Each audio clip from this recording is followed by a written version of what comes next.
بالإضافة إلى أن الكتاب بيضم مجموعة من الشهادات عن شبرا، وكذلك مجموعة من الصور الفوتوغرافية.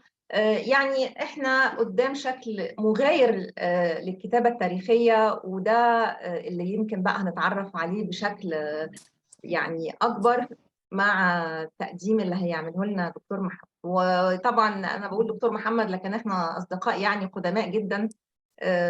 زمان. طيب نقول امتى عشان ايه؟ خلي من الطابق زمان. مستور، خلي الطابق مستور. من زمان. ايوه من من زمان، ايام اكس كمان. من من ايام ايام اكس اون فرنسا. برافانس. ايوه بالظبط كده. اتفضل بقى يا محمد، معاك الكلمه. تصدقيني لو قلت لك انا مش عارف ابدا ازاي، لان ايه، كتاب شبرا كان عزيز عليا لاسباب. اولا لان انا من شبرا، ثانيا لان كانت عوده لفكره ان المؤرخ يكتب عن منطقته ومدينته وبلده والحاضر بتاعه. وده التقليد التاريخي القديم اللي الأكاديمية وقفته. فأنا حاولت إن أنا يعني مش هقول أكثر، بس حاولت إيه أرجع للتقاليد القديمة اللي أنا شايف إنها كانت أكثر ثراء للتاريخ وأكثر قدرة على الوصول إلى زي ما أنت قلتي للقارئ وللناس. وكان تساؤلي دايما احنا بنكتب لنفسنا ولا بنكتب للناس؟ ليه شبرا؟ شبرا عشان هي الحي اللي انا اتولدت فيه، واللي ابويا اتولد فيه، واللي جدي جه اثناء الازمه الاقتصاديه في العشرينات مهاجرا من الريف الى القاهره. فاستقر كل الاجيال يعني ده استقرت في شبرا، وانقطعت صلتنا بالريف. وبقت شبرا تقريبا حياتنا، كل حياتنا، حياة أبويا وحياتي. شبرا. ليه شبرا؟ لأن شبرا كمان هي أكبر توسع للمدينة وامتداد لمدينة القاهرة في النصف الأول من القرن العشرين. أكبر توسع سواء من ناحية المكان والجغرافيا أو من ناحية السكان كمان.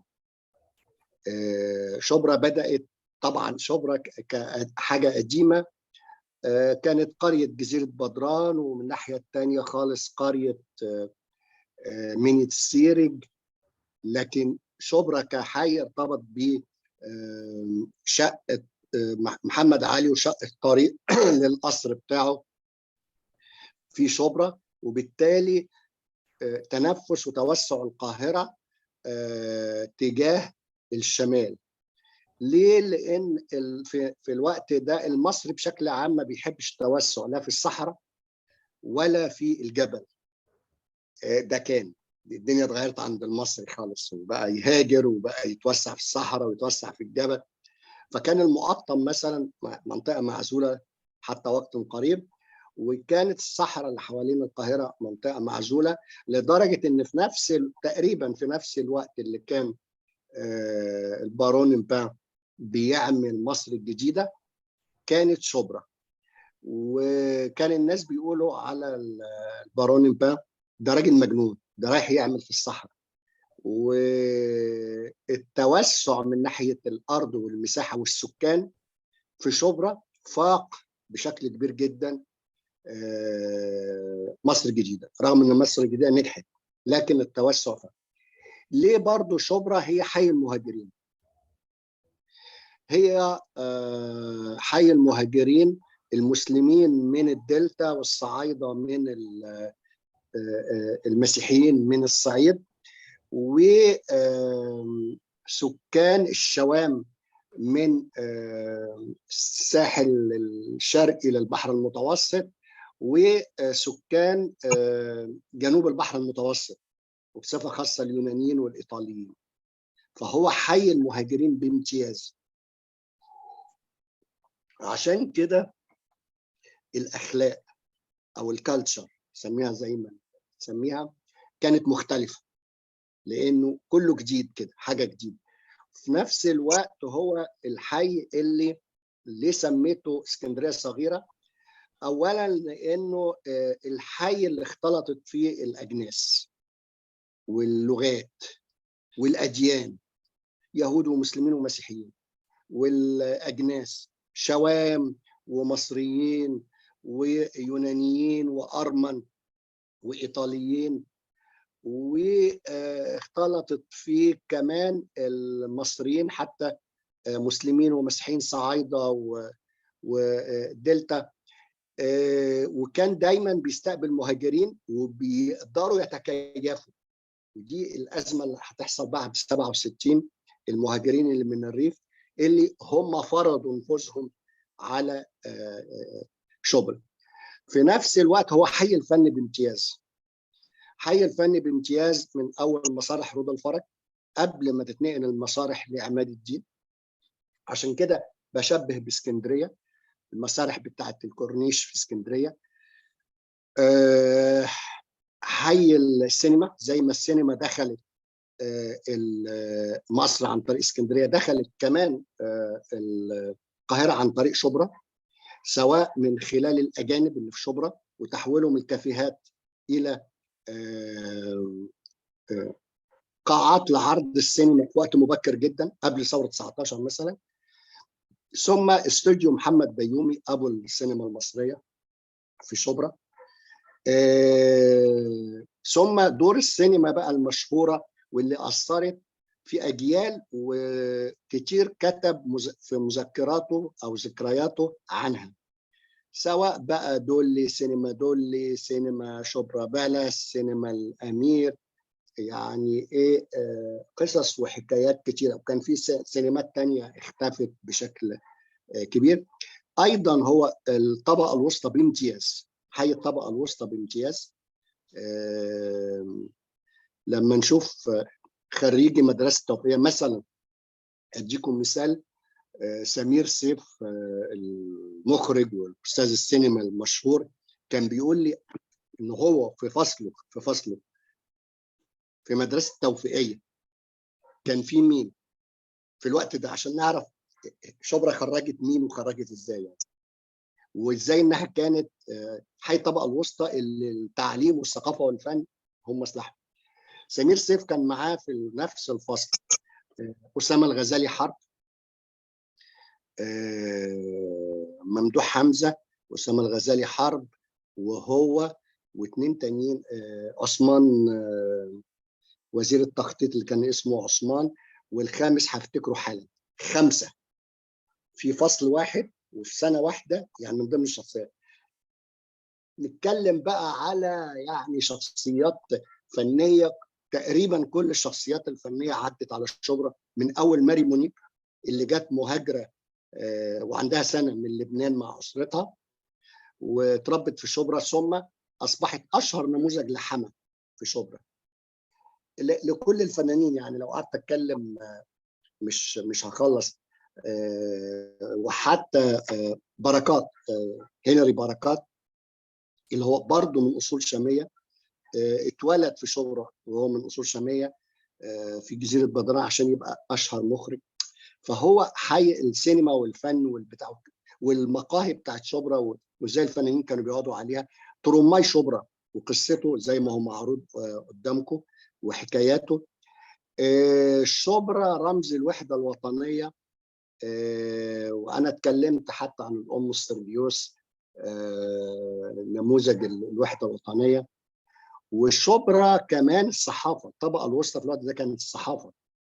فيلم الفتوه بتاع فريد شوقي، سوق رضا الفرج، وده قصه ثانيه.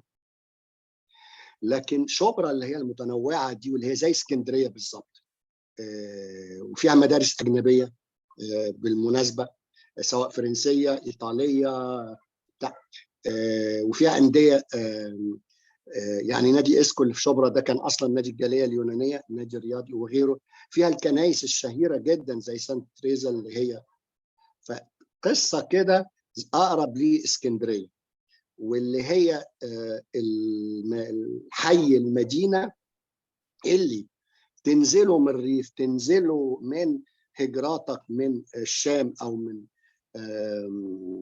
شرق اوروبا او وسط اوروبا، الكل بيعيش مع بعض. داليدا مثلا اللي هي اشهر مطربه في النصف الثاني من القرن العشرين في اوروبا، هي بنت شبرا، اتولدت في شبرا، وابوها كمان اتولدت في الشبرا، واصبحت كمان بالمناسبه ملكه جمال مصر يعني باسم مصر 54، ومثلت في السينما في شبرا.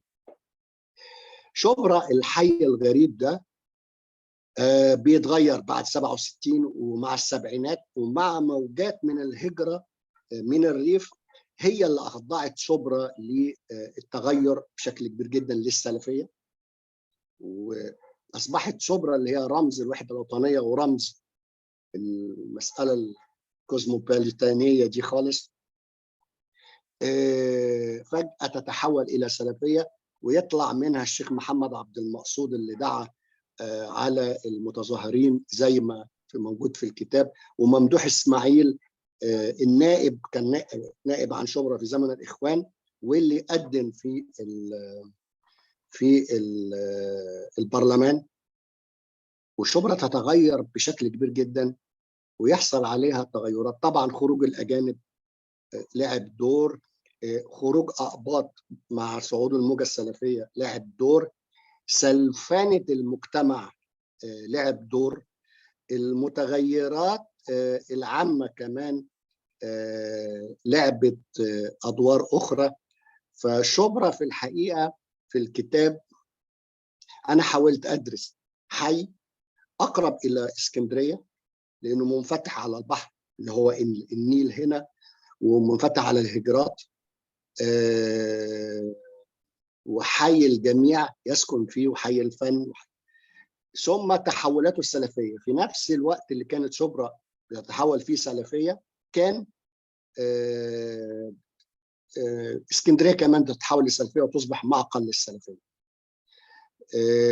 فحبيت من شبرا أدرس شبرا بس أدرس كمان تاريخ القاهرة وتوسعها، ومنه أدرس تاريخ مصر والتحولات، ومنه كمان أدرس تحولات شرق البحر المتوسط كله. يعني في الكتاب هتلاقوا إن إزاي الجالية الإيطالية كانت قوية جدا في شبرا، لدرجة إن أيام موسوليني كان الشباب الإيطالي في شبرا معجب جدا بموسوليني، وكان بيتزيى بالزي الفاشي ويمشي في شارع شبرا، ده شارع التروماي، يعمل الاستعراضات الفاشية. والمشاهدين في الوقت ده والمعلقين والجرايد قالت وكأننا في شارع في روما مش في شارع في القاهرة. وده برضو اسكندرية، يعني فكرة الحي. ازاي كل التحولات دي نصل إلى يعني يطلع السلفية بالشكل الكبير ده، وحازمون، جماعة حازمون برضو تطلع من شبرا. تحولات المكان والزمان، وازاي من خلال دراسة حي صغير نقدر ندرس تحولات شرق البحر المتوسط كله. لأن شبرا بتربطنا مش بس بتاريخ القاهرة أو تاريخ مصر بشكل عام، لكن دي كمان بتربطنا ببلاد الشام وتاريخ بلاد الشام والهجرات والتبادل المشترك، واليونان واليونانيين. واليونانيين يعرفوا شبرا جامد، يعني يعرفوا اسكندريه وبعد كده يعرفوا شبرا. والايطاليين والتحولات اللي حصلت في المنطقه، والابرصه طبعا قبرص. فازاي كل ده اثر، وازاي وصلنا الى شبرا اللي هي دلوقتي فقدت طابعها الخاص، اللي ظهر زي ما حضراتكم شفتوه في عدة أفلام شهيرة،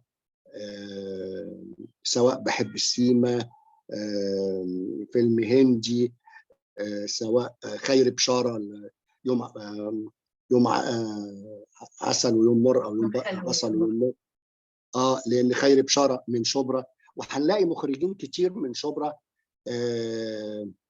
بيهتموا إنه يطلعوا شبرا في أفلامهم بشكل كبير. يعني خيري بشاره من شبرا، سمير سيف من شبرا، محمد كامل الايوبي من شبرا بالمناسبه، هالة خليل من شبرا، هالة جلال من شبرا.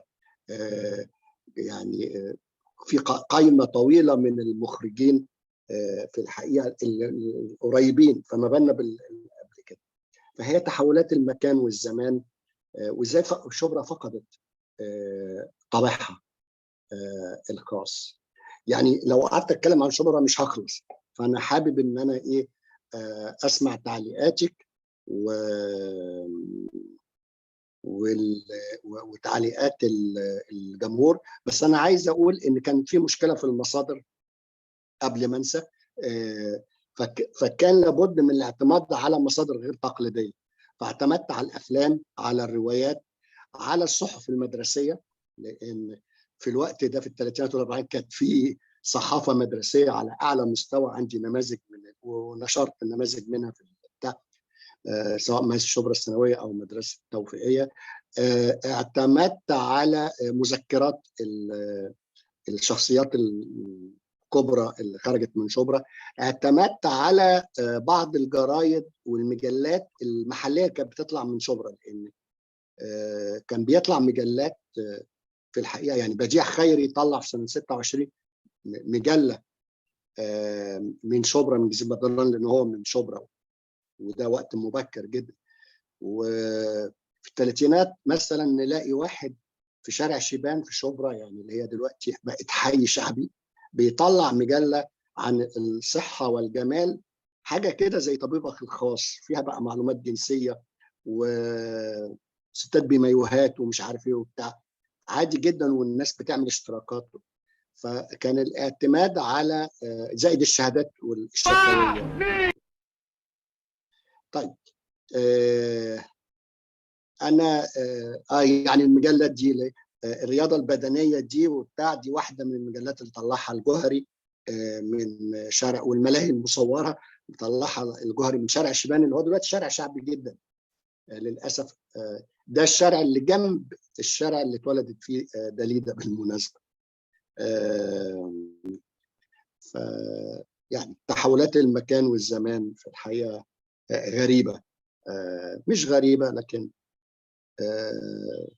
القاهره زي ما اسكندريه تحولت، شبرا اللي كانت اقرب لاسكندريه تحولت برضه بشكل كبير. انا مش عايز اتكلم وعايز اسمع كنتوا. انت في مقاطع افلام او حاجه محضرينها تلامذتك؟ في حاجات متحضره من 3 افلام.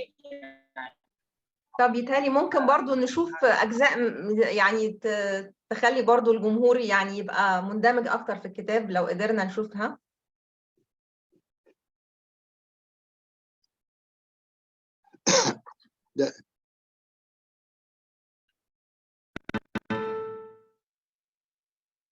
ده بحب السيما والمؤلف ده والمخرج. احلى الاوقات يا دكتور، ده احلى الاوقات. بترجع لشبرا من المعادي. اوكي، ده احلى الاوقات. هالة خليل من شبرا اصلا.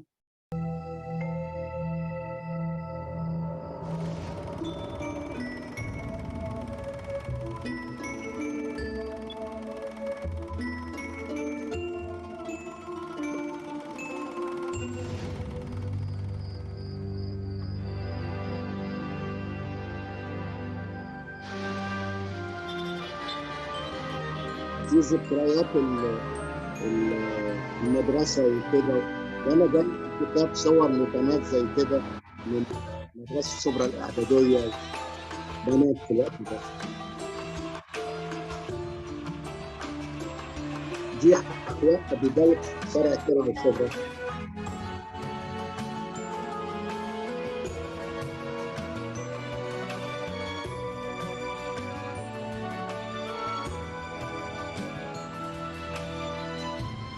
دي الشوارع الجانبيه.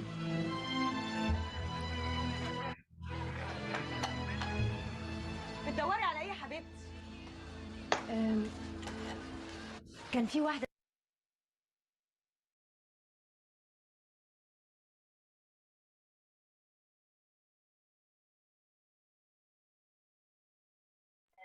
انا بس كنت عايزه اقول حاجه. كان دكتور بيتكلم عن انه كتير من الطبقه الوسطى هجرت وسابت شبرا، يعني خرجت من شبرا ودايما عندهم ذكريات عن شبرا، فالفيلم ده بيفكرنا بكده يعني. صحيح.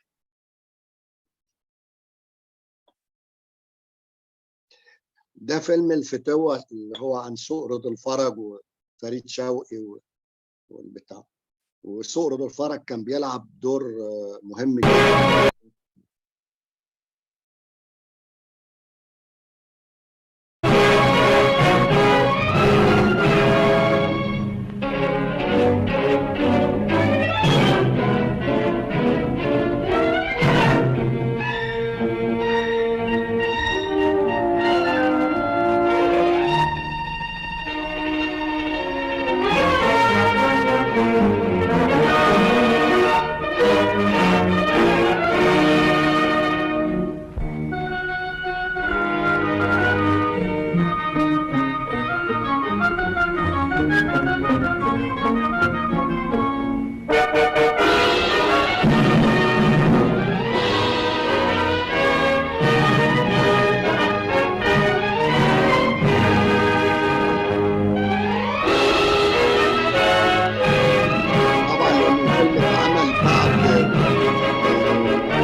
بالمناسبة كان في ميناء نهري في رود الفرج، ده اللي كان بيربط شبرا بالدلتا كلها، والمنطقة دي عشان كده كانت بتسمى ساحل رود الفرج، ودي كانت بتلعب دور مهم جدا في نقل الغلال ونقل الناس والربط بين الدلتا وشبرا بشكل كبير.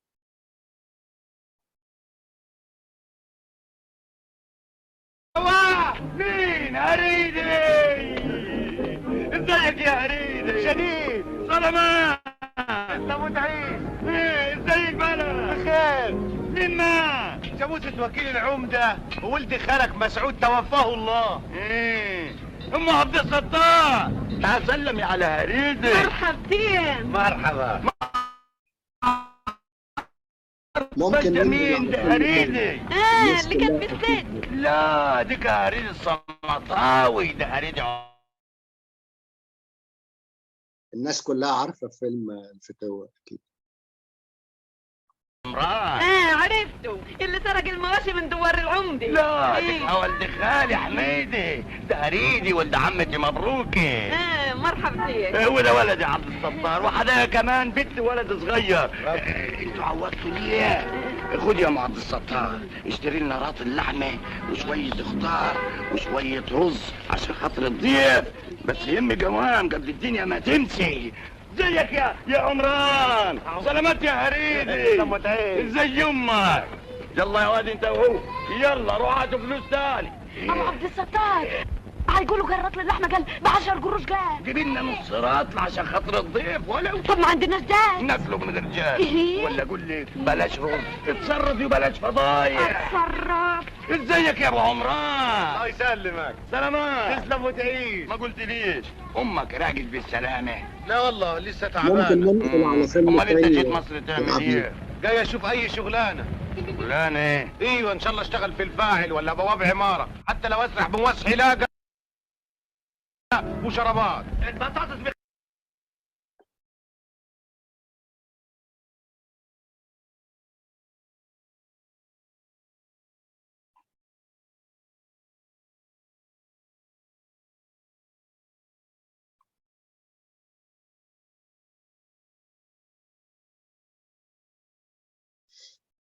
ده سوق رضا الفرج من جوه. بالمناسبة المفروض انهم خدوه يعملوا قصر ثقافة وكده، لكن للأسف ما تمش استغلاله الاستغلال الأمثل. هل التصوير هنا كان في السوق فعلا ولا ده ديكور؟ لا، في التصوير في السوق لقطات وفي حاجات ديكور. يعني المنظر ده سوق. لكن في حاجات داخلي كانت مش السوق. لكن ده مثلا اللي احنا شايفينه دلوقتي السوق. السوق طبعا.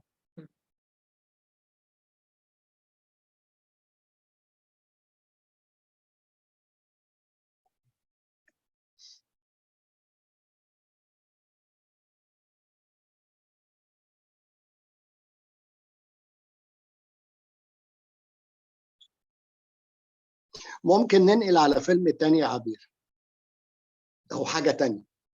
دي صور داليدا، ما انتوا بتجارينا جامد. دي ده بيت داليدا، وداليدا لما رجعت اول مره قدام بيتها في حاره جانبيه من شارع خمرويه بالمناسبه، والبيت بقى تعبان شويه، بتعبان كتير في الحقيقه. هي واقفه طبعا نظرتها، الدنيا اتغيرت يعني. ده كان بيت خواجات، وهو جنب كنيسه سانت تريزا، عشان كنيسه سانت تريزا كانت الرهبان والاباء فيها ايطاليين. بس خواجات برضو غلابه يعني، مش خواجات مش كده لا ولا لا إيه؟ طبعا. طبعا طبقه وسطى، طبقه وسطى وطبقه وسطى صغيره كمان. طبقه وسطى صغيره بالظبط. دول البنات مدرسه الترعه البولائيه، بنات في اوائل الخمسينات.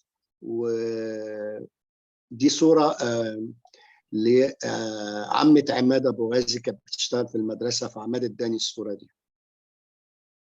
وقاعده في النص دي هي عمته. فشكل البنات حتى اتغير.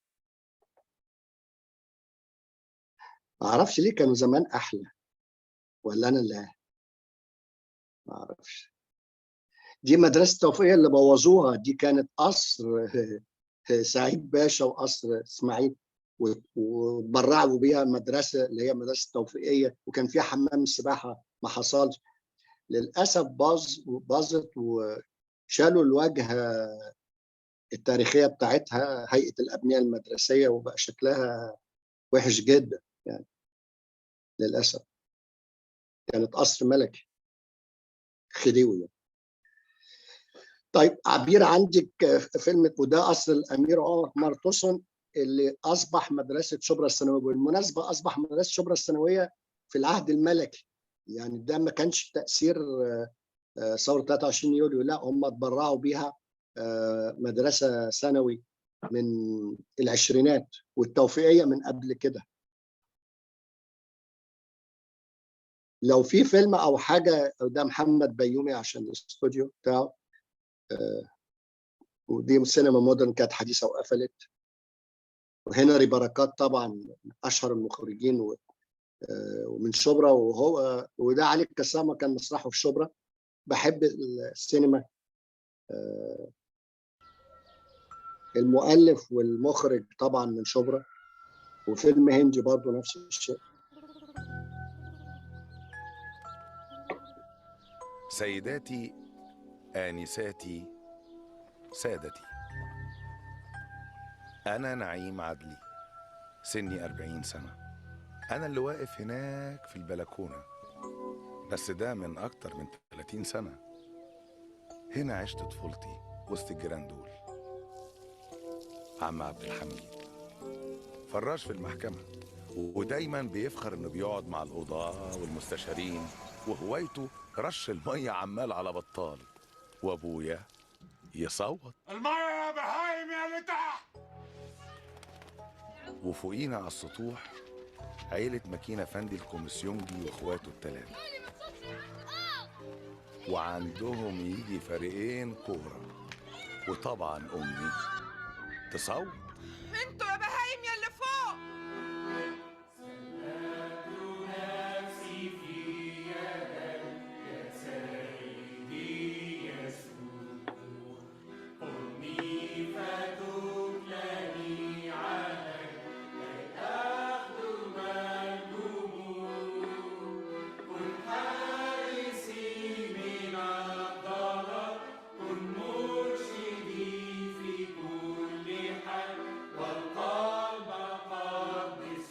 ودول عيلة البعارير عندهم اجتماع صلاة في البيت.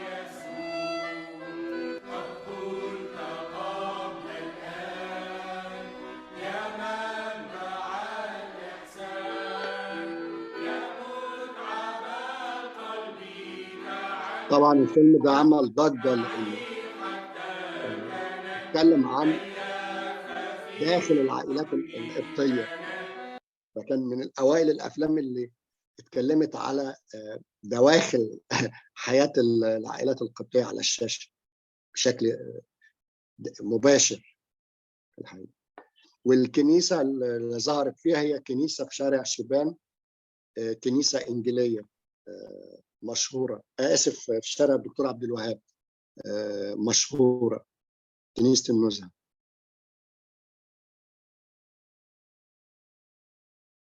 طيب الشعراء برضو والفن وبتاع، يعني من أول إبراهيم ناجي، صلاح جاهين اتولد في شبرا، بتاع ده بليغ حمدي اتولد في شبرا، ممدوح مدحت صالح، يعني إبراهيم ناجي.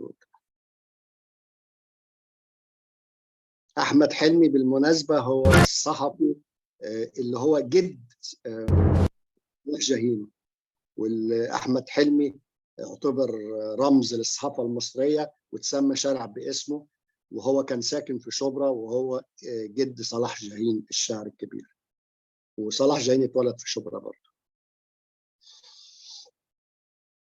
طيب كفاية كده عبير، ده الأم السرجيوس يعني في فيلم بين القصرين. وفي الحقيقة الفيلم ده هو اللي أوحى لي من وأنا صغير إن أنا أعرف مين الراجل ده، ولما كبرت وكده عملت عنه كتاب عن الأم سرجيوس وثورة 19 وحياته. كفاية كده يا عبير، وننقل الناس.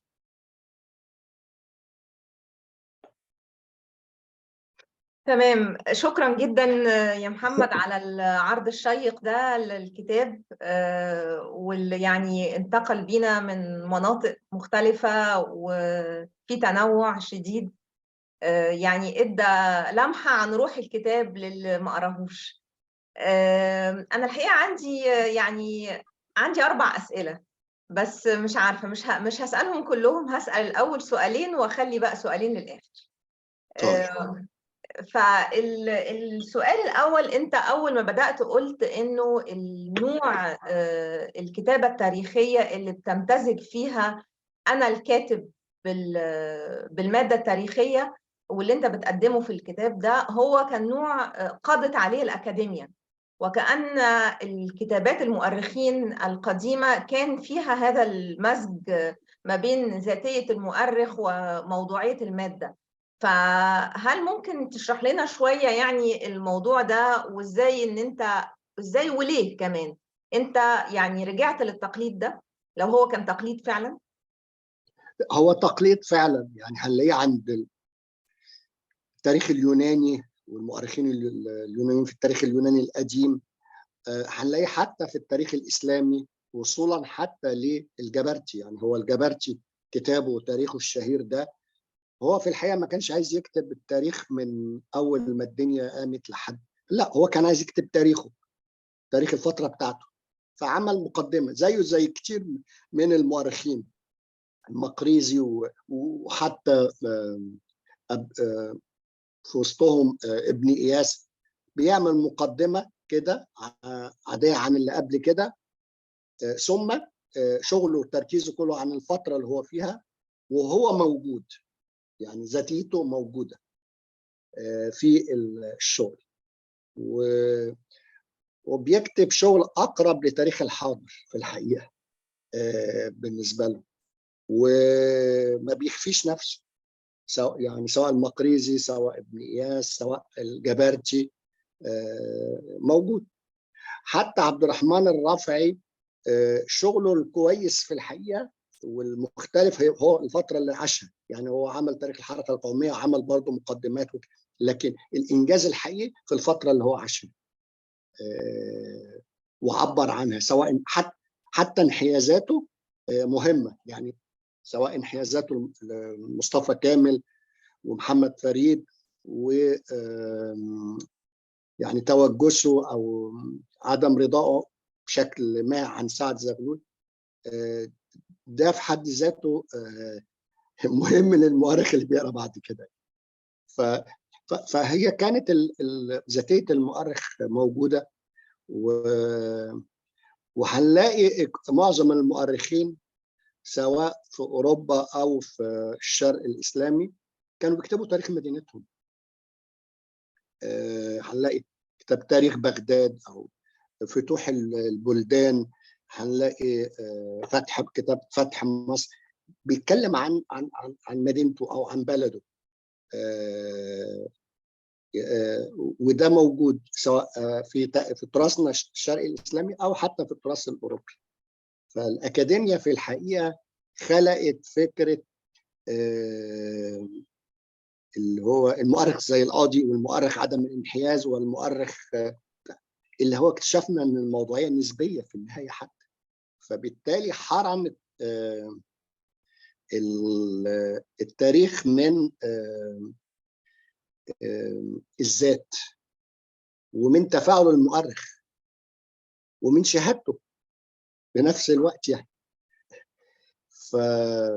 فعشان كده يعني في الحقيقه الواحد اكتشف يعني احنا جيل اتربى على اول حاجه في مناهج البحث المؤرخ زي القاضي يفصل في الاحداث، والمؤرخ يقول الحقيقه والحقيقه وحدها، وان لازم يبقى في على الاقل 50 سنه ولا 100 سنه بينك وبين الفتره اللي بتكتبها. ليه؟ عشان تكون موضوعي. والنبي ايه ده، احنا لحد دلوقتي مش موضوعيين مع محمد علي، ولا مع الحمله الفرنسيه، ولا مع الفتح العربي او الغزو العربي او العثماني او فدي كانت محاوله لكسر بعض التابوهات يعني. هل النظرة الموضوعية دي مرتبطة بكتابة التاريخ في العصر الحديث؟ يعني وكأن المؤرخين في الفترات السابقة ما كانش عندهم الوهم ده أو الرغبة في إظهار الحقيقة الوحيدة دي، بينما المؤرخ القديم كان أكثر تواضعا وأكثر إدراكا لرؤيته وحجمه. يعني هل ده حقيقي؟ بالظبط. طبعا لأن الأكاديمية بقت تحت زعم تحويل التاريخ إلى علم، لأن كان في معركة كبيرة من نهاية القرن ال19 ده هل التاريخ علم؟ فحصل شطط كبير من جانب الأكاديمية إن التاريخ علم، لدرجة إن واحد كتب كده إذا لم يكن التاريخ علما فلن يكون شيئا على الإطلاق. طبعا أنا حبيت الكلمة وأنا بقراها في الكتب المناهج في القديمة دي وبتاع، يا سلام، أو وكنت برددها كده زي البغبغان. بس بعد كده يعني إيه إذا لم يكن التاريخ علما فلن يكون شيئا على الإطلاق، يعني إما أن التاريخ يكون علما أو لا يكون شيئا على الإطلاق، يعني هو التاريخ علم غصب، يعني تحت زعم العلم ومحاولة إثبات إنه لا يقل شيئا عن العلوم الطبيعية والتطبيقية والكلام الكبير ده. في الحقيقة تم فقد التاريخ لمذاقه يعني، أو هكذا أظن. السؤال الثاني، وبعد كده هبطل رغي وهسيب الجمهور يسألك. أنت توقفت عند الشيء اللي بيقرب شبرا من اسكندرية، وهو التنوع ما بين الأديان والأجناس والأعراق، واللي سميناه يعني كوزموبوليتان ده. ويعني حسيت من كلامك كده النهاردة ومرات سابقة إن في نوع من أنواع الحنين إلى مرحلة كانت مصر يعني فيها بتحتضن التنوع ده يعني بشكل فيه تسامح وما إلى ذلك.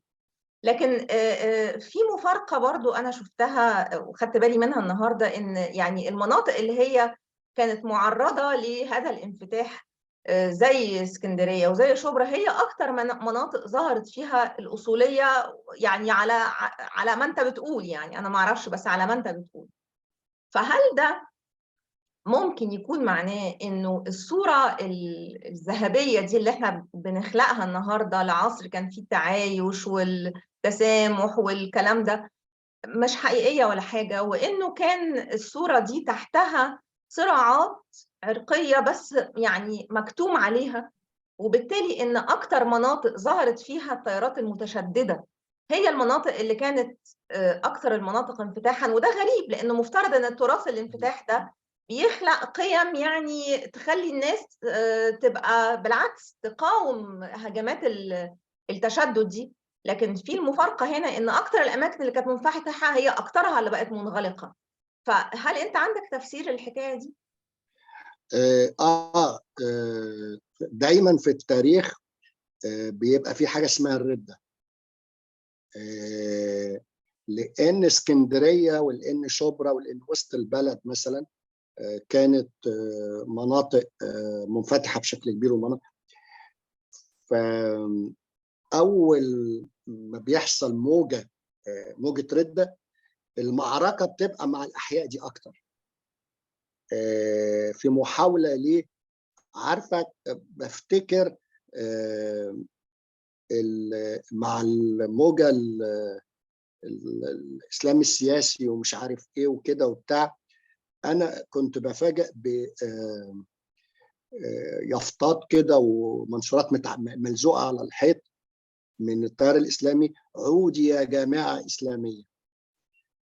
فأنا طبعا عارف التاريخ، يعني جامعة القاهرة وحتى جامعة عين شمس ما كانتش إسلامية عمرها، فعودي يا جامعة إسلامية زي. بالعكس، ده سعد زغلول قال جامعة دينها العلم على جامعة القاهرة لما نشأ. هو عند التيار الثاني في الحقيقة رغبة في أسلمة هذه الأماكن، وعنده رواية ترويجها على إنها كانت إسلامية ولابد أن ترجع مرة أخرى إسلامية. كان الصراع كبير جدا في اسكندرية وفي شبرا نتيجة التاريخ ده، فكان في رد على هذا التاريخ نتيجة خروج الأجانب وبالتالي في فراغ، نتيجة هجرات سلفية بشكل ريفية بشكل كبير بعد 67 وبعد 70. يعني لما تقري مذكرات يحيى الجمل اللي هو دكتور يحيى الجمل كان وزير ونائب نائب رئيس وزراء وكده، هو جاي من المنوفية لشبرا في مذكراته، فبيقول أنا جيت وعشت في شبرا ودخلت شبرا الثانوية وبعد كده دخلت الحقوق، واختي كانت بتيجي لنا من البلد لشبرا، وانا كنت اقول لها تعالي يا بنت هوريكي سانت تريزا، اصل سانت تريزا شبه كده رفيعه ووشها رفيع ومناخيرها، وكان كاتب كده في مذكرته ويوري. شفتي قد كده المدينه قادره على انها تسبغ الريف بطبعها. تعالي شوفي بقى بعد كده، بعد ده رد على الافتراض او السؤال بتاعك انه كان في تناقضات. لا، ما كانش فيه بالشكل ده في الحقيقه.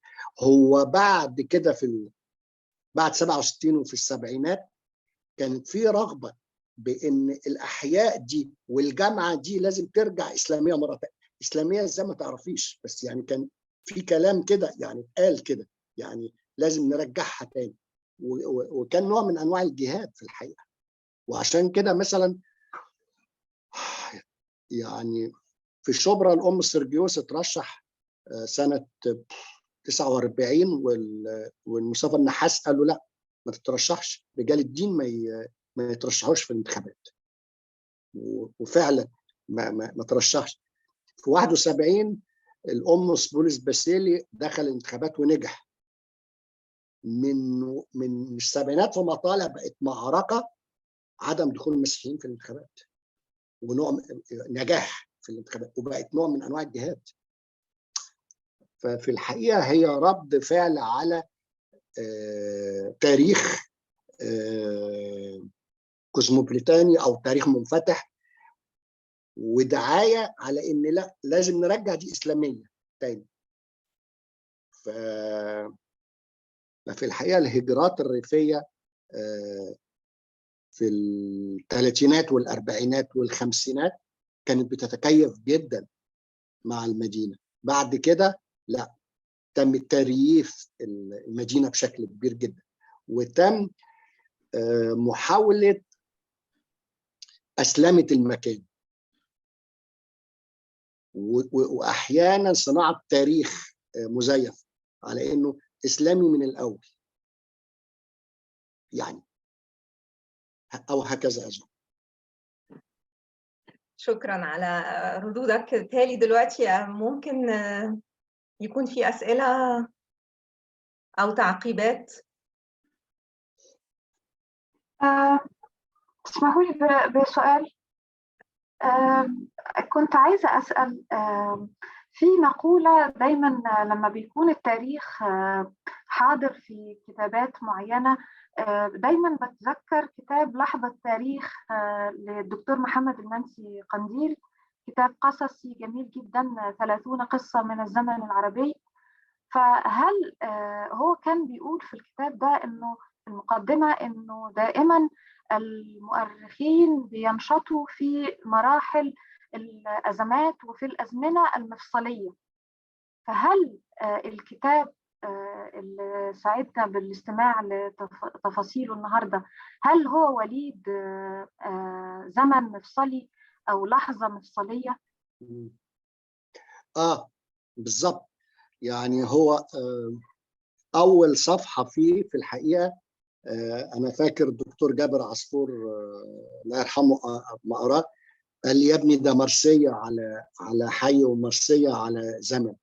فهو كان مقصود في لحظة معينة إن لا، في تاريخ، وفي تاريخ بيتم إخفاؤه، وفي تاريخ مش معروف. يعني لما أقول لحد إن داليدا بنت شبرا، وداليدا اتولدت في شبرا، وداليدا كانت ملكة جمال مصر مش إيطاليا،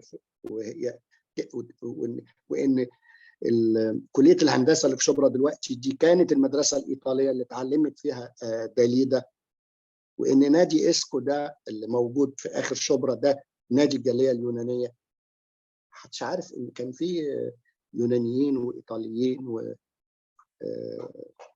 وإن ماري منيب يعني أنا كنت بقول نموذج الحمى المصرية هو ماري منيب اللي هي لبنانية في الحقيقة، نتيجة زمن معين، يعني زمن. وده بيطرح لنا السؤال، هو مين، هو يعني ايه مصر والمصري يعني. ففي الحقيقة شبرا كانت زيها زي اسكندرية، كانت بتقدم الطابع ده. فطبعا الكتاب مقصود. وفي حاجة يعني اللي قاله الدكتور المنسي قنديل صحيح، في حاجة اسمها الكفاح بالتاريخ. عشان كده أنا قلت لسلمى هو كان في رغبة إن كأن شبرا دي إسلامية، من يعني في ميدان مشهور في شبرا اسمه ميدان فيكتوريا، ده مشهور جدا طول عمره اسمه ميدان فيكتوريا. في أواخر السبعينات تم بناء جامع في الميدان جميل، وتم تغيير اسم الميدان إلى ميدان مسجد نصر الإسلام. ليه؟ مع إن الأجيال الكبيرة فضلت تقول ميدان فيكتوريا، أو باللهجة العامية ميدان فاكتوريا. يعني كان حاجة مثيرة. ده مثلا يرد على التساؤل اللي طرحته سلمى. هو كان في مشاكل وكان في عنصرية، وبالتالي اللي حصل ده من السلفية رد فعل. لا، هو العكس الصحيح في الحقيقة. هو في محاولة طمس تاريخ، والنموذج بتاع ميدان فيكتوريا اللي يتم تغييره عشان اسم فيكتوريا إلى ميدان نصر الإسلام، مسجد نصر الإسلام، يعني مثال. فأنا معاكي طبعا هو كان مرسية وكان لحظة مفصليه، وعشان كده انا تدخلت كشهاده. يعني وانا بكتب التاريخ انا كمان بدخل وبقول وحصل كذا في وقت كمان حصل كذا على نسق وتقليد المؤرخين القدامى، انه كان بيتدخل ويقول كان في كذا وكذا كذا وفي ايامنا حدث كذا. ما هو انا لازم اقول امال انا مؤرخ ازاي يعني. شكرا. عفوا. حلوه المكتبه اللي وراك. ميرسي.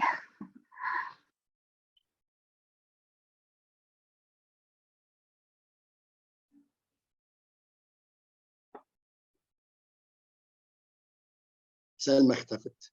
لا انا اهو بقول في اسئله يا ترى ولا اسال سؤال من عندي؟ ما فيش زباين خالص، شبرا ملهاش زباين، شفتي لا بقى؟ ده زباينها كتير بس هم لسه بيسخنوا. طيب انا هنكشك شفتي بقى برضو بسؤال. الكوشني. فكره الاعتماد على المصادر غير التقليديه كوثائق للتاريخ، هي فكرة يعني طبعا ما فيش شك انها مهمة جدا ولا غنى عنها يعني في كتابة التاريخ دلوقتي يعني. بس انا بتصور انه هي برضو فيها يعني يجب الاقتراب منها بكثير من الحذر، خصوصا لما تكون المصادر دي مصادر الخيال بيلعب دور والإبداع بيلعب دور فيها، زي الأدب وزي السينما. لأن الخطورة هو إنه نتعامل مع المادة سواء كانت مرئية أو مكتوبة وكأنها حقيقة، بينما هي يعني رؤية كاتب ما أو فنان ما لما يراه الواقع. الرؤية دي بتبقى متأثرة بذائقته الخاصة، بفكره، بأسلوبه في التعبير، بجماليات شغله. فكون مثلا ان احنا نشوف فيلم بيصور مناظر معينة من شبرا، هي في الاخر اختار مجموعة من المناظر، هو ما راحش كل حاجة. يعني الافلام اللي شفناها ما شفناش فيها الحارة اللي كانت واقفة فيها داليدا، لكن شفنا عمارات يعني لها ستايل أوروبي قديم بتخلق شوية الصورة النوستالجية دي. فإذا العمل الفني مبني على اختيار. الخوف بس إن التعامل معاه كوثيقة ما يكونش حاطط في الحسبان الجانب ده. فأنت بقى كمؤرخ بتتعامل مع الأعمال الفنية كوثائق، هل يعني ازاي بتشوف الخلطة دي ما بين الواقع والرؤية الفنية بتاعته علشان تقدر توصل في الآخر لمعلومات يكون قلبك مطمئن ليها يعني؟ ده سؤال مهم في المنهج أو في عظم المنهج كمان، في عصب أنا عايز أفاجئك إن كمان الوثائق اختيار. يعني هو مين اللي الوثائق ما اتكتبتش اصلا عشان تبقى مصدر تاريخي بالمناسبه، دي اتكتبت عشان تبقى مصدر حكومي ومصدر رسمي يحمل وجهه نظر الحكومه او مصلحه وزاره الماليه اذا كانت وثائق ماليه، القضاء اذا كانت مسائل وثائق محاكم او اقسام او بتاع. فهي كمان ما اتكتبتش بالمناسبه عشان تبقى تاريخ، ومش بالضروره تحكي الحقيقه بالمناسبه. تصوري؟ تاني حاجه، هي الوثائق اللي جات لنا ازاي؟ هي مش كل الوثائق جات لنا، هي كمان الوثائق اللي جات لنا دي سيلكتد باي، يعني الحكومه او الجهاز الاداري هو اختار الوثائق دي عشان تبقى، والباقي فرموا او تخلص منه. يعني نفس فكره الاختيار او زي ما انت قلتيها سميتيها ايه في العمل السينمائي، انت استعملتي تعبير حلو قوي اللي لما بيصور العمارات بتاع شارع شبرا الرئيسي من بره، قلتي تعبير حلو، التركيز او نوستالجيا. لا قلتي اختيار، لا قالت حاجه زي نوستالجيا. النوستالجيا حنين، لا اختيار، يعني هي انه هو اختار، ما اختارش الشوارع الجانبيه واختار بس استخدم التعبير كان جانب. افندم؟ انتقائية بالظبط، انتقائيه، تعبير انتقائي. كمان الوثائق بالمناسبه انتقائيه، لان مش كل الوثائق بتجيلنا بالشكل ده. لا، ده في ما يصل لنا هو ما سمحت الإدارة بالبقاء عليه والحفاظ عليه لأسباب إدارية ومالية، مش لأسباب تاريخية بالمناسبة. ثم هو يحمل وجهة النظر الرسمية في تلك الفترة أو تلك الإدارة. فهنا في كمان انتقائية، وأحيانا في خيال بالمناسبة. فالوثائق كلنا، يعني انا واحد من وعماد ابو غازي اتربينا في المناهج البحث في البتاع ان الوثائق هي نمره واحد في كتابه التاريخ، وان لا تاريخ بدون وثائق. في الحقيقه بنكتشف ان الوثائق هي اعاده حكي لحاجه حصلت. هي في حاجه حصلت وبعد كده تم تدوينها، حصل اعاده حكي تم تدوينها بشكل ما، وفي مسافات كبيره بين الاثنين. ده قصص تاني. فعشان كده بالنسبه لي كمؤرخ مش مرعوب قوي من مساله العمل الادبي كمصدر للتاريخ، او العمل السينمائي كمصدر، او الصوره حتى الفوتوغرافيه او السينمائيه، لان نفس المشاكل بلاقيها في الوثائق بالمناسبه بشكل يكاد يكون مماثل. ما هو مثلا لما تطلع وثيقه من جامعه القاهره وتقول احنا في اثناء الكورونا كل المحاضرات كانت يعني على يعني بلاك بورد بالظبط، يعني كل وفي تقارير بكده، يجي المؤرخ بعد 50 سنه هيقول طب بس ده ما حصلش بالمناسبه، يعني بس ده ما حصلش بالمناسبه. هنا مذكرات احد اعضاء هيئه التدريس وهو بيكون كتب مذكرات اصدق في الحقيقه، او معالجه ده في فيلم اصدق. ففكره الوثيقه او يعني كمؤرخ ما عنديش مشكله بدي، لان اصلا الوثائق فيها قدر من الخيال لا باس به يعني، وفي قدر من الانتقائيه نفس الشيء، وبتتاثر بكاتبها بالمناسبه. يعني حتى وثائق المحاكم الشرعيه اللي انا اشتغلنا عليها انا وعماد ابو غازي وغيره دي بتتاثر بالكاتب. يعني هي الناس قاعده بتحكي له الخناقه وهو في وثائق المحاكم الشرعيه من قرن 16 و17. الراجل اللي بيسجل هو بيكتب الصيغه اللي عنده هو بالمناسبه، مش الحكايه الاصليه. واكتشفنا بعد كده، بس للاسف تم القضاء على نوعيه الوثائق دي، ان اصلا في مسوده.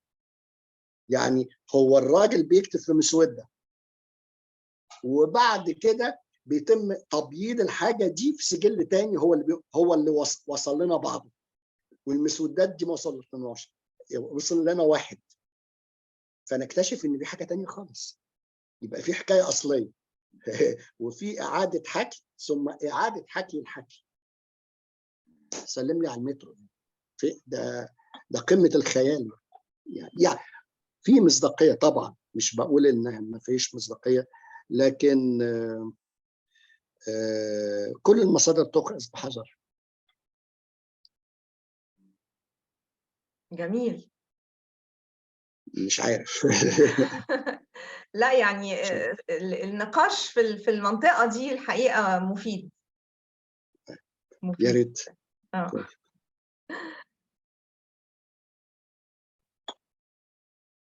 دكتور محمد، دكتور عبد الرازق كاتب سؤال وعشان الميكروفون عنده ممكن أقراه.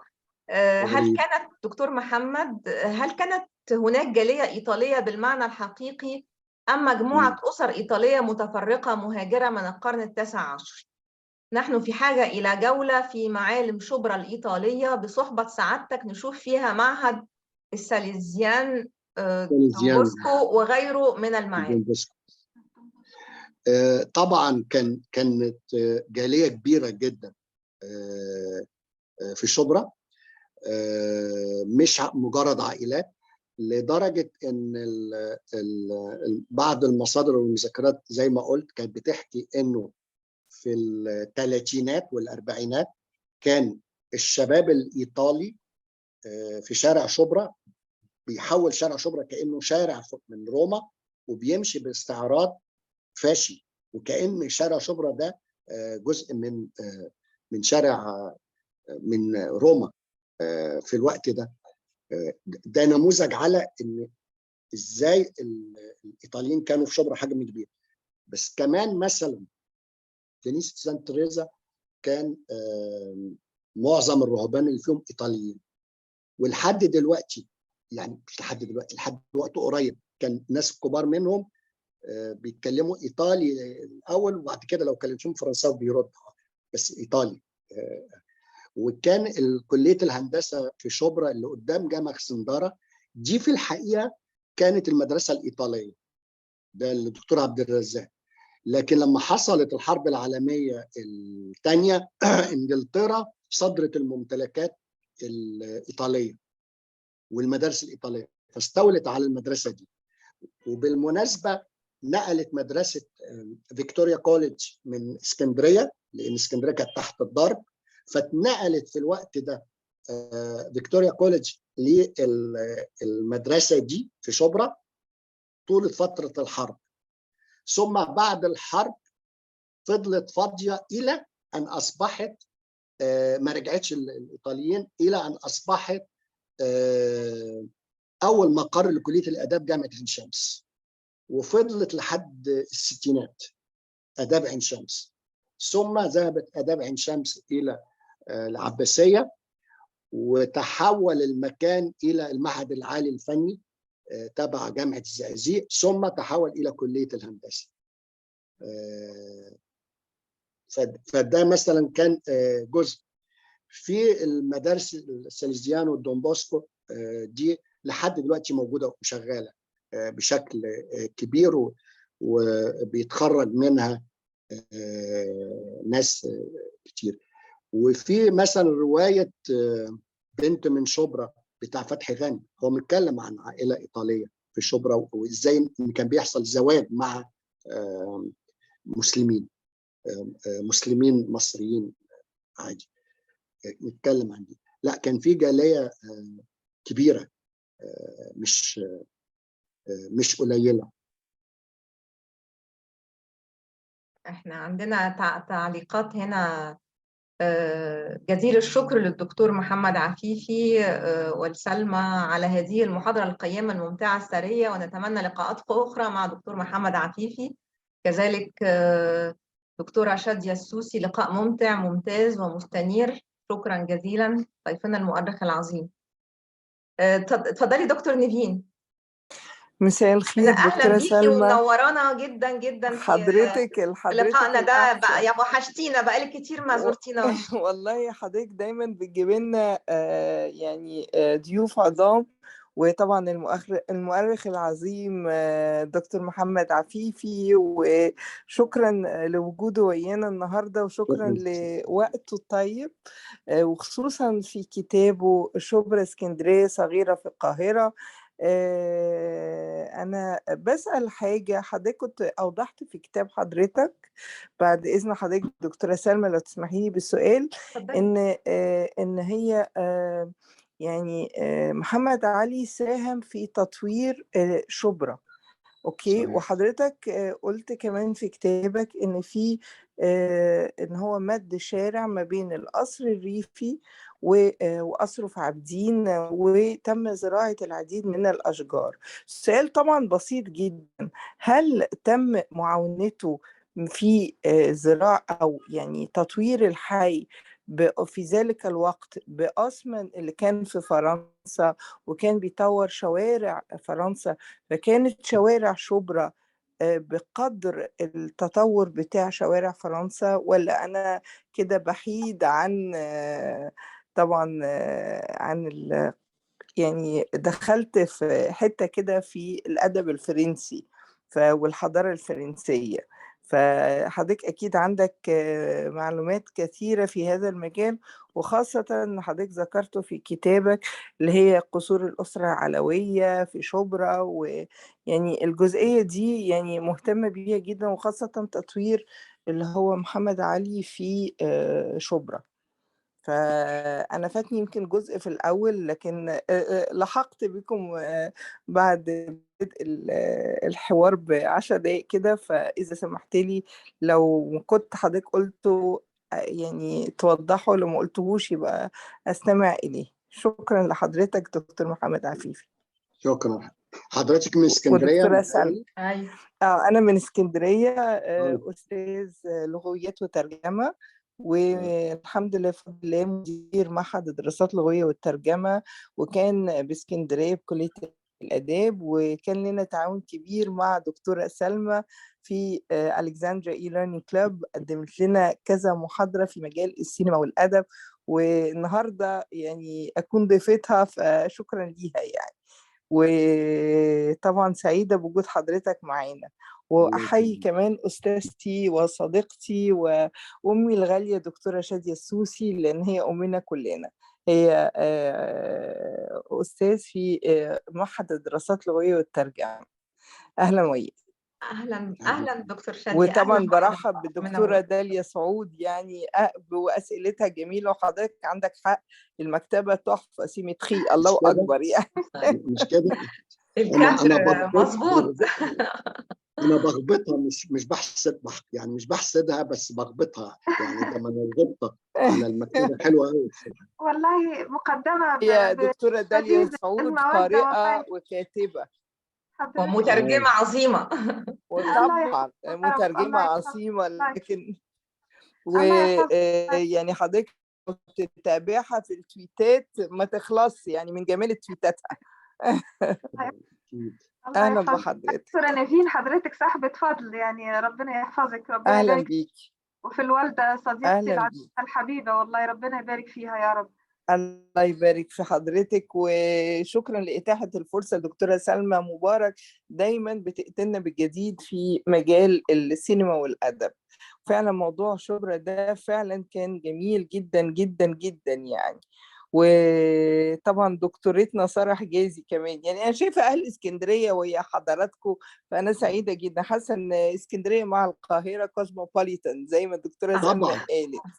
طبعا عشان كده انا وحضرتك سميت يسعدنا شبرا. تشريف حضرتك ودكتورة سلمى في لقاء في معهد الدراسات اللغوية والترجمة، نعمل ايفنت كده حضوري بإذن الله. دكتورة سلمى تحدد وتتفق، وإحنا تحت أمرها. أنا اللي تحت أمركم. أنا اللي تحت أمركم يا ستي. أهلا عشان كده بحضرتك. سميت الكتاب شبرا اسكندرية صغيرة في القاهرة. وفي الكتاب دايما أيوة بضرب جميل. أمثلة على حتى الترماي اسكندرية. في أول ما دخل في اسكندرية، بعد كده دخل شبرا وغير حضرتك الترتيب. حتى في صور كاتب عليها جران بولفار، ويعني حاجات جميلة يعني. يعني فعلا جران بولفار دو شبرا يعني لفت نظري الفرنساوي في الكتاب ذاته. اتفضل. صحيح.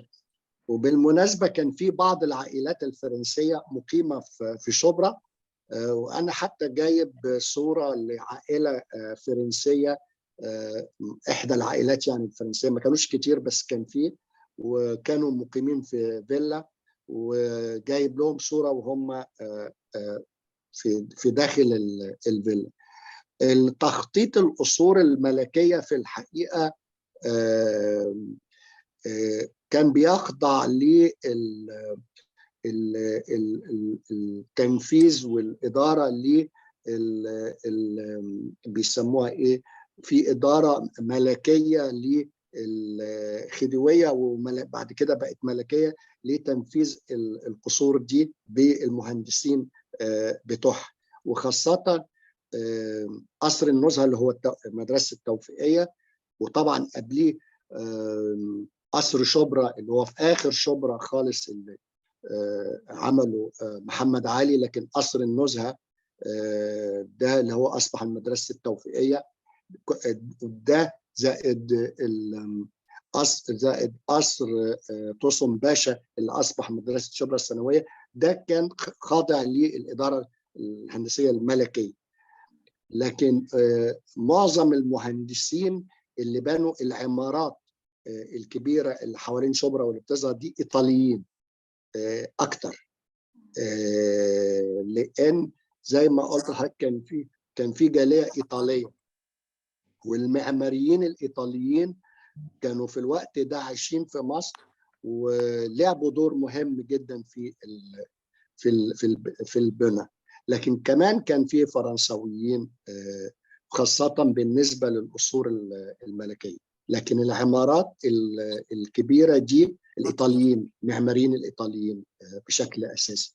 وعندنا في قسم التاريخ في بنت بتعمل دكتوراه عن المعماريين الإيطاليين في مصر في النصف الأول من القرن العشرين كده. ففي تنوع في الحقيقة، يعني مش بس الفرنساويين هم اللي كانوا بيبنوا، الإيطاليين كمان بشكل كبير، وكانوا أحيانا بيبقوا موظفين في الحكومة المصرية مهندسين، وأحيانا بيعملوا أعمال خاصة وكده. ألف شكر لحضرتك لإضافة حضرتك، ميرسي جدا، وميرسي دكتور. أهلا بحضرتك يا فندم. معلش وفي سؤال انتظار أثر. حضرتك. اتفضلي. وفي انتظار حضراتكم بإذن الله كوعد كده بإذن الله في اسكندرية تثرونا إثراء ثقافي فني سينمائي تاريخي لموضوعات ترتبط بشبرا أو بغيرها. أهلا بحضراتكم. أهلا بيك يا فندم. أهلا. شكرا. سؤال سريع كده يعني جالي دلوقتي وأنا بسمع سؤال دكتور نيفين، يعني هو ايه اللي جاب الايطاليين مصر برضو في اوائل القرن ال19؟ يعني انا افهم ان الاوروبيين جم مع بقى الاحتلال ومع بدايه المد الكولونيالي في النص الثاني من القرن ال19، لكن محمد علي كان بدري قوي عن الكلام ده. فكون ان هو يستعين بمهندسين ايطاليين، يعني هل دي كانت حاجات كان في جاليه بالفعل، ولا هي دي كانت يعني بيتم استيرادهم لبناء القصور الملكيه وخلاص؟ هو حتى من قبل محمد علي في الحقيقة، يعني في القرن 17 و 18 بشكل أساسي كان في جالية هنسميها إيطالية، لأن ما كانش في لسه إيطاليا بالوحدة الإيطالية بالمعنى دي. كان في جالية متعددة،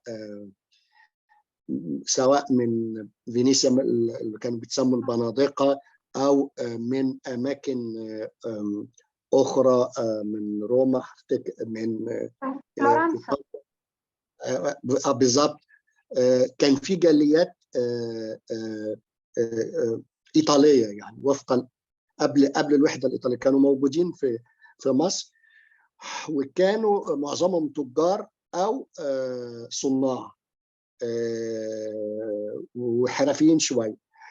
مع محمد علي بدأت بشكل كبير أكتر، يعني البعثات الأولى لمحمد علي ما كانتش لفرنسا في الحقيقة، كانت إلى إيطاليا، ثم بعد ذلك اتجه إلى فرنسا، لأن العلاقة إيطاليا بمصر كانت وبالدولة العثمانية كانت موجودة من قبل كده. فمحمد علي حتى ما بدأ بعثاته بدأها بإيطاليا، ثم سريعا راح على فرنسا نتيجة أسباب كثيرة، والنتيجة كمان رغبة فرنسا في ربط العلاقات مع محمد علي وتحولات حصلة في أوروبا وغيرها وكده وبتاع. فكان في إيطاليين، ثم نتيجة الوحدة الإيطالية بعد كده والتغيرات السياسية والاقتصادية في إيطاليا، والإيطاليين شعوب مهاجرة من زمان، ومصر كانت غنية إلى حد ما، وبالتالي كانت بتستقبل الإيطاليين واليونانيين، وازداد ده بشكل كبير من قبل الاحتلال في الحقيقة. يعني فكرة إن الاحتلال هو اللي زود الأجانب مش صحيح. مش صحيح. والتأثيرات موجودة لحد دلوقتي. يعني أنا اكتشفت إن كلمة جمبري مثلا دي، إحنا الشعب العربي، الشعب في العالم العربي الوحيد اللي بيقول جمبري، اللي هي كلمة إيطالي أصلا، نتيجة جاية من اسكندرية. يعني الاسكندرانية والجالية الإيطالية في اسكندرية ثم في شبرا هي اللي روجت للكلمة دي، لدرجة إن المصريين بقوا يقولوا جمبري لحد دلوقتي، بينما ما فيش ولا بلد عربي بتقول الكلمة دي. يعني ده غير الكلمات اللي في العامية المصرية وبتاع. ففي تأثير كبير وقديم، وهجرات بشكل كبير، وخاصة مع التطورات اللي حصلت بعد الوحدة الإيطالية كمان زادت بشكل كبير. لو تسمحوا لي بتعقيب بسيط، العلاقة مع إيطاليا، مع روما من زمان جدا، من أيام صحيح. يعني الآلهة المصرية لما جت روما احتلت مصر، كانوا تحولت الآلهة المصرية كلها إلى أسماء رومانية. فالعلاقات وطيدة جدا من زمان جدا، من أيام الرومان والإغريق يعني. طبعا يعني المعارض كمان الفنية بتوري قد إيه العلاقة كانت عميقة بتاريخنا. يعني كان في بعثة تنقيب عن الآثار في اسكندرية، كانت اتعرضت لفترة تحت اسم المدن الغارقة في عدة عواصم sunken cities، وكانت بتعرض بالتفصيل العلاقة بين روما ومصر، ويعني التماثيل عندهم وعندنا، كانت حاجة يعني العلاقات وطيدة جدا، وفي ناس فضلت عايشة من قديم الأزل يعني. صحيح. والآلهة إيزيس، المعبودة المصرية إيزيس، كانت هي المعبودة الرئيسية في البحر المتوسط وفي قلب روما نفسها، كانت تعبد في قلب روما. ففي العلاقات طبعا قديمة جدا. هم الحقيقة لجأوا لنفس اللي عمله نابليون بونابرت، ان هم توددوا الى المصريين باعتناق آلهتهم. يعني مش هو ما اعتنقش، بس هو كان بيتودد الى المصريين بالحديث الطيب عن الاسلام. صحيح. هم عملوا نفس الشيء كمستعمرين. صحيح. المغازلة بالدين مفيش فايدة. صحيح. طبعا. ممكن لحظة يا سلمى لو سمحتي؟ طبعا يا نادية، اتفضلي. الأول أنا بشكرك جدا، دايما بتسعدينا باللقاءات الممتعة دي، وتحية خاصة وكبيرة للأخ والصديق الغالي محمد عفيفي. انت عارف طبعا ان انا من أشد المتحمسات والمعجبات بالخط اللي انت ماشي بيه، وكتاباتك دايما فيها عمق وإمتاع وابتكار كل حاجة جديدة. ويمكن يعني أنا بجتهد إن أنا أمشي على نهجك كده، وبحاول إنه من خلال دراسة السياسة إن أنا بدرسها برضو من المصادر غير التقليدية يعني. طبعا يعني أنت من شبرا، وده كان جزء يعني الحماس الشديد جدا. فأنا نفسي أنا بالمثل بقى، بس أنا معدوية بقى من المعادي، فأنا نفسي إن أنت يعني توسع بقى دائرة البحث وتتجه لمناطق تانية تقرأ منها برضو الواقع بأبعاده المختلفة. ويمكن طول ما أنت بتتكلم، أنا للأسف ما قريتش الكتاب، بس طبعا لازم هقراه يعني واستمتع بيه. بس طول ما أنت بتتكلم في عرضك يعني بيرجع في الذاكرة عندي نفس يمكن المعادي ما فيهاش الثراء والتنوع الكبير قوي اللي موجود زي ما انت عرضت بالنسبه لشبرا، بس في ابعاد كتيره قوي مشتركه. يعني فكره برضو تنوع الاجناس والاعراق والاعمار المختلفه. يعني المعادي زمان كان لها برضو طابع وخصوصيه. يمكن احنا لغايه دلوقتي هتلاقي في جروبات معموله المعدويه وعلى طول على اتصال، وفي كتاب اتعمل فعلا عن المعادي، بس طبعا مش دراسة علمية ومش بالمنهج ده ولا بالعمق ده، بس متتبع البدايات الأولى بقى للنشأة والعائلات اللي كانت موجودة وأنواع الأنشطة المختلفة. فأنا حاسة إنه يعني لو اتجهت بقى لمناطق تانية هتلاقي برضو يعني في ثراء كده، وهتقدر إن أنت تشكل رؤية كبيرة جدا. ولو يعني زي ما أنت متحمس قوي لشبرا، أنا متحمسة جدا للمعادي، ويا ريت لو أنت فكرت يعني ممكن إن أنا أساعدك كتير قوي في توفير المادة، في زي ما بقول لك طول ما أنت بتتكلم أنا في رؤيتي حتى مثلا شارع 9 اللي هو أشهر شارع في المعادي. أنا بفتكر وإحنا أيام الطفولة وأيام الشباب كان شكله إيه. دلوقتي أنا بمشي في شارع 9 بحس يعني مش دي المعادي ولا ده شارع 9، عبارة بالظبط كل التحولات اللي حصلت في مصر من الستينات والسبعينات، كل المراحل اللي الواحد عاشها لغاية دلوقتي. فعلا المعادي كانت صورة مصغرة للتحولات اللي بتحصل في المجتمع، سواء الناس نفسها اللي عايشة، سلوكياتهم، العمارة والبناء. المعادي زمان كانت كلها عبارة عن فيلات وحدائق حواليها، دلوقتي بقت كلها بتتحول لأبراج. كانت منطقة كلها خضرة وأشجار، ده طبعا مع اللي حاصل على المستوى كله ابتدى يبقى فيه الطرق السريعة في المعادي بتقتلع الأشجار كلها. يعني كل اللي بيحصل في المجتمع أنا شايفة إن هو ممكن لو جيت درسته كده من الناحية دي زي ما عملت في شبرا، هتلاقي في أماكن كتيرة لها أبعاد مهمة. فيعني دي تحية ودعوة في نفس الوقت. شكرا. ربنا يدينا الصحة بس وطولة العمر عشان نكمل. لا إن شاء الله طبعا. هو سؤال دكتورة نادية يعني لحقني، لأن هو ده السؤال اللي أنا كنت الرابع بقى بتاعي اللي كنت عايزة يعني أثير النقاش حوله، هو فكرة كتابة المدينة من خلال الأحياء المختلفة بتاعتها، اللي هو كل حي بيحكي جزء من تاريخ المدينة مختلف، يعني وكأننا بنمسك الميكروسكوب وبنبتدي بقى نقرب من بالظبط. فبما ان انا ساكنه برضو في حي يعني ملوش مثيل في القاهره اللي هو حي المقطم لانه ده يعني حي منفرد، اولا جغرافيته اللي هي يعني الجبليه طبعا. ثانيا هو له تاريخ برضو اسطوري شويه غير وبعدين بقى فكره ان هو بدأ يعني يبتدي كحي في الستينيات لما اتعملت كانت شركة إيطالية برضو هي اللي كانت عندها حق استغلال المقطم أو تعميره يعني، وكان منطقة معزولة، يعني الناس اللي هي عايزة تسيب الضجيج بتاع المدينة تطلع تبني فيلا صغيرة فوق وتقعد، وبعد كده بقى وكان له طابع يعني في مرحلة ما إن الناس اللي ساكنة في المقطم دي هي الناس الأغنياء، وكان بالفعل اللي موجودين هناك كانت شوية فيلات متناثرة كده وخلاص يعني.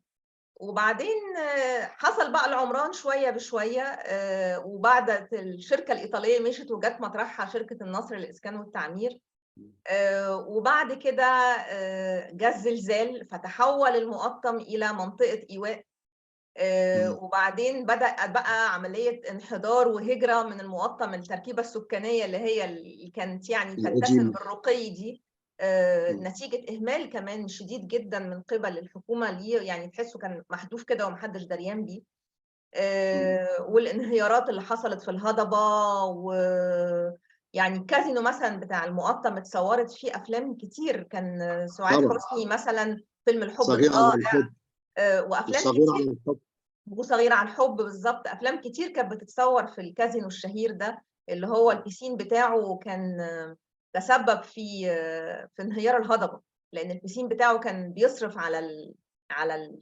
سفح الجبل وهي أحجار جيرية